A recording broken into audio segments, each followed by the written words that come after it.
Hey ladies and gentlemen, Stephen here from the channel Redolescence, and welcome back to another fragrance review. I really appreciate you tuning in. And in today's episode, we'll be taking a closer look at the newest release by the company Salvatore Ferragamo. This one is called Uomo Casual Life, so stay tuned.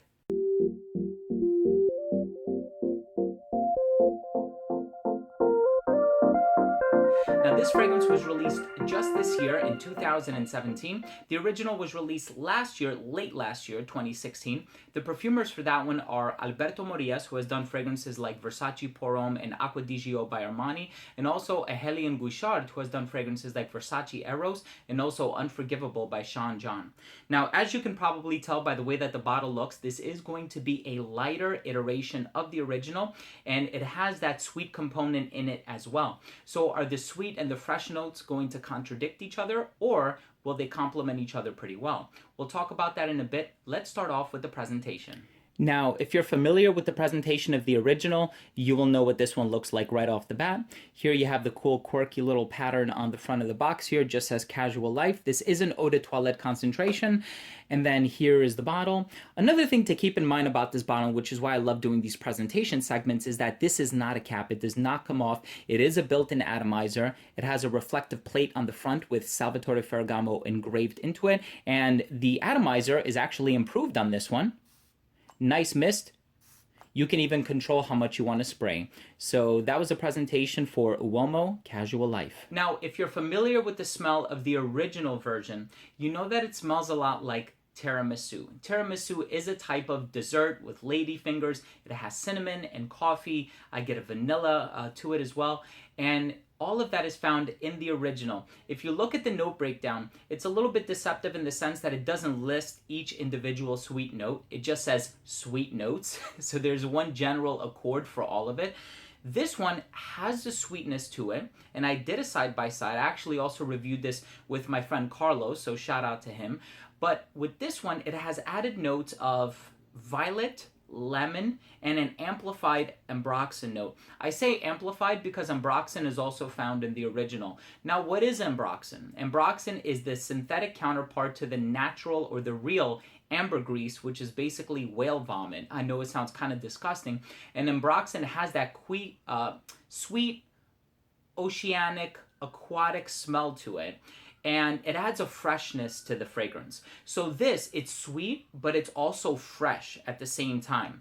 Now, I think we've seen that with a lot of other fragrances. We've seen that with Valentino Uomo Acqua. We've seen that with Paco Rabanne's Invictus Acqua, where they have that underlying sweetness, but with a fresh overtone.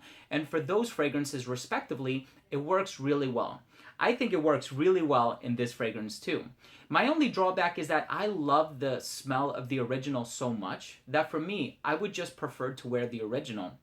When I want that sweet tiramisu vibe, I don't want it to be compromised in the least bit, even if that means having the addition of some fresh notes. I just want that sweet smell, and that's it. So I think this one is going to do really well in, being able to wear it in public, garnering compliments, getting positive attention from those around you. But if you are a sort of all or nothing kind of guy or girl, I think you're going to prefer the original, but this is a solid release. So let's finish things off with my rating. Now, in terms of the uniqueness, it is a unique scent in the sense that it takes the original DNA and it changes it up, so much so that I think it does warrant a purchase. It's not a redundant release. I've talked about redundant releases on my channel before. There was Givenchy's Pie and Givenchy's Pie Extreme. Completely redundant. I think this one, there is enough of a variation that I would recommend you go out there and purchase it if the original was a little bit too strong or too sweet for you. Longevity on this one was solid. I got about 5 to 6 hours, which I know is on the lower end for some people, but as long as it gets me through the workday, I'm content with that. Projection was really good for about 2 hours because of the lemon and the more volatile notes, and then it becomes a skin scent at like the 4th or 5th hour mark. Versatility is really good. Whereas the versatility of the original was compromised because of how sweet it is, the freshness of this one raises the versatility. So I think this one could work in all seasons. I think it could work in all occasions. And I think this one is unisex despite the fact that it's marketed for men, hence the name Uomo, which means man in Italian. Presentation on this one I think is gorgeous, just like the original. And final verdict on this one is I love the scent. I think it's a really nice scent. Would I say it's one of my favorites? Absolutely not. Would I say I love it more than the original? I don't think so.